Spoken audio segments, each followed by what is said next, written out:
কেমন আছো সবাই? আজ তো সকাল থেকেই টিপ টিপ করে বৃষ্টি পড়েই চলেছে, আর এই বৃষ্টির মধ্যে কি খেতে ইচ্ছে করে বলো তো? হ্যাঁ, ঠিকই ধরেছো, খিচুড়ি।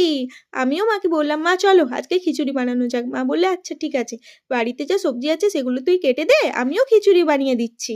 তেমন বলা তেমন কাজ, আমিও বসে পড়লাম সবজি নিয়ে কাটাকাটি করতে। এদিকে আমার সমস্ত সবজিগুলোও কাটা হয়ে গিয়েছে। এখানে আছে বিনস, কুমড়ো, গাজর, বাঁধাকপি, আলু, টমেটো, ধনেপাতা, লঙ্কা আর আদা। এদিকে মা রান্নাটাও বসিয়ে দিল। সবার প্রথমে মা মুগ ডালটা ভালো করে লাল করে ভেজে নিল। আরেকদিকে মা মটরের ডাল আর ছোলার ডাল আগের থেকে সেদ্ধ করে নিয়েছে। আর মা একটা হাঁড়িতে জল গরম করে চালও দিয়ে দিল। আর খিচুড়িতে যে সবজিগুলো দেওয়া হবে সেগুলোই একটা একটা করে ভেজে নিচ্ছে। চলো মা এইদিকে সবজিগুলো ভাজতে থাকুক, ততক্ষণে আমরা কালকের ভিডিওতে যারা যারা কমেন্ট করেছো তাদের নামগুলো নিয়ে নেই।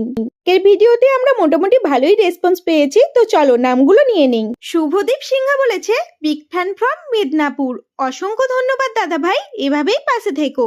কিরণ সরকার